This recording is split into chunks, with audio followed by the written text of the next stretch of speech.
A história do sírio Naamã sempre foi interpretada pela igreja como sendo uma prefiguração, uma imagem do batismo. Primeiro porque a lepra é uma doença que acaba sendo de fato uma alegoria do pecado. O pecado é uma doença espiritual, é uma enfermidade da alma. E a lepra tem algumas características que nos lembram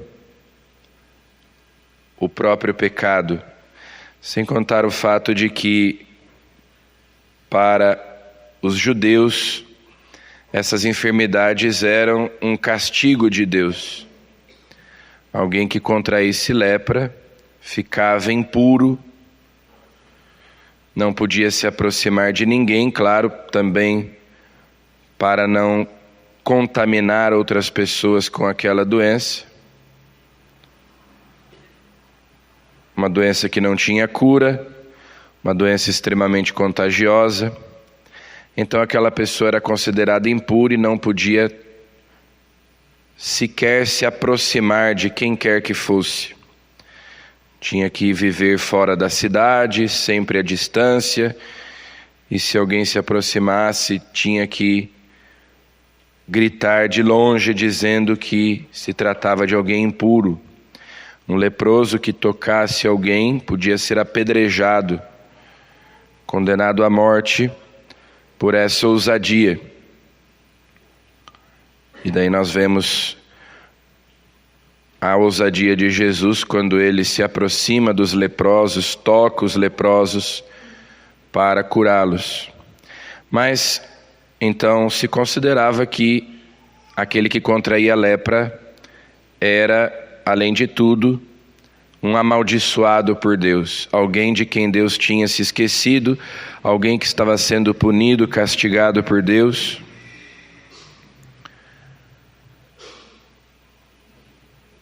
E a lepra tem essas características que nos lembram de fato a realidade do pecado. Então,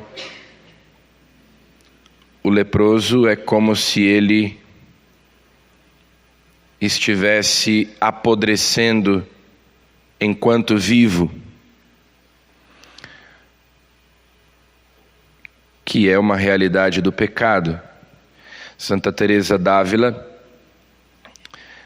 dizia que uma alma em pecado mortal é como um cadáver em decomposição.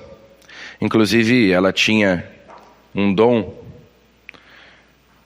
Quando ela se aproximava de alguém que estava em pecado mortal, ela sentia um cheiro terrível de um cadáver em decomposição.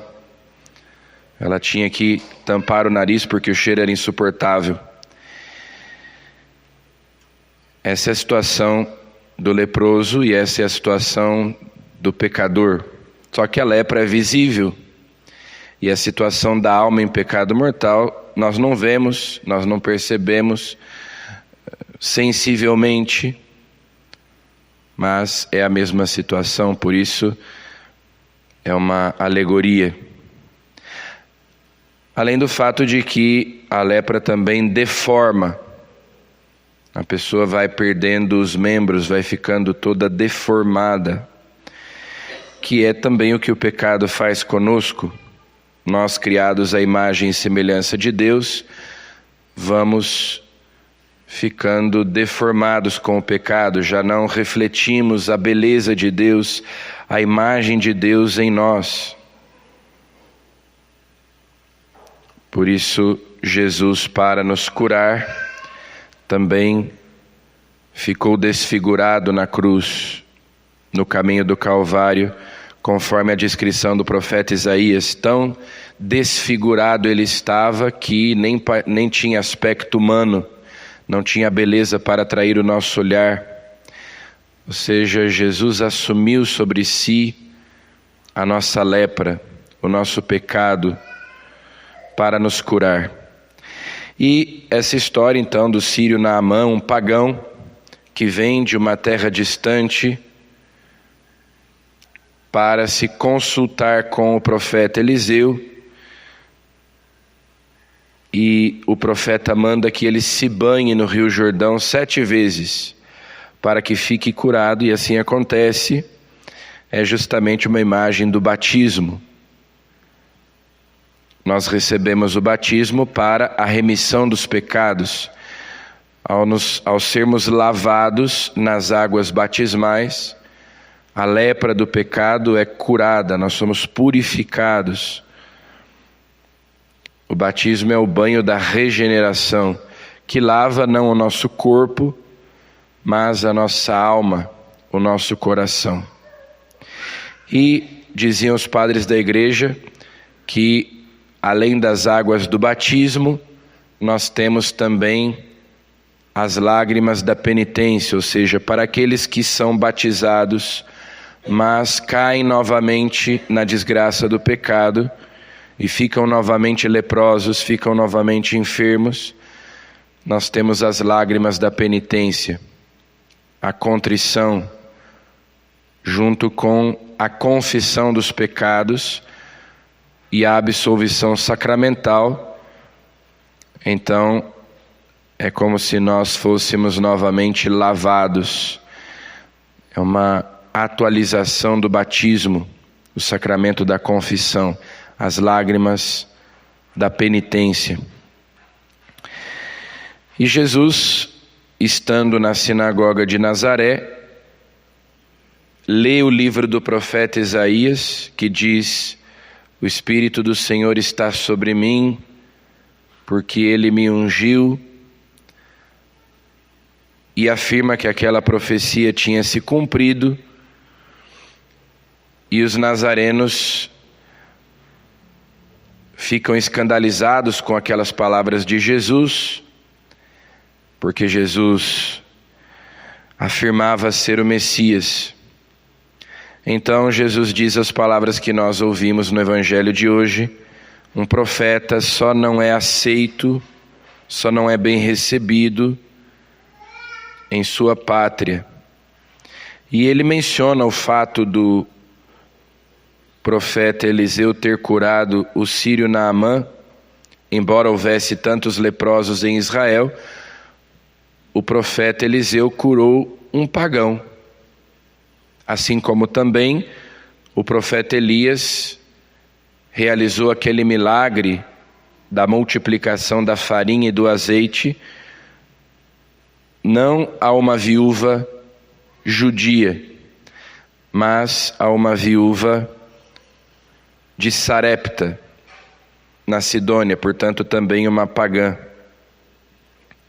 E isso causou a indignação daqueles que ouviam Jesus na sinagoga de Nazaré. Ficaram ainda mais indignados e queriam matá-lo, queriam atirá-lo do precipício, já antecipando a sua morte, mas não tinha chegado a sua hora.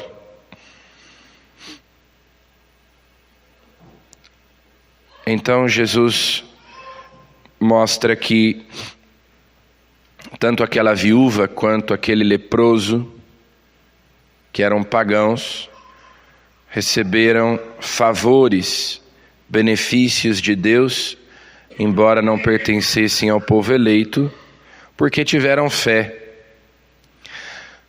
porque recorreram a Deus na pessoa desses profetas e por isso receberam a graça. Então, também no batismo, nos sacramentos de modo geral, nós recebemos a graça mediante a fé. Os sacramentos são sacramentos da fé, sinais da fé da igreja. Nós que estamos celebrando a Eucaristia, devemos nos lembrar disso. Jesus está realmente presente na Eucaristia. Mas para nós obtermos a graça, para nós obtermos os frutos desse sacramento, nós devemos recebê-lo com fé. Porque de outro modo, a graça nos é oferecida, mas ela fica estéril, ela não produz fruto em nós, se nós não recebemos com boas disposições interiores os sacramentos, também a Eucaristia. Então peçamos a Jesus que, pela fé, nós sejamos tocados por Ele e sejamos curados de nossa lepra, de nossas doenças espirituais, curados do pecado, para ficarmos limpos, para recebermos uma vida nova. Amém.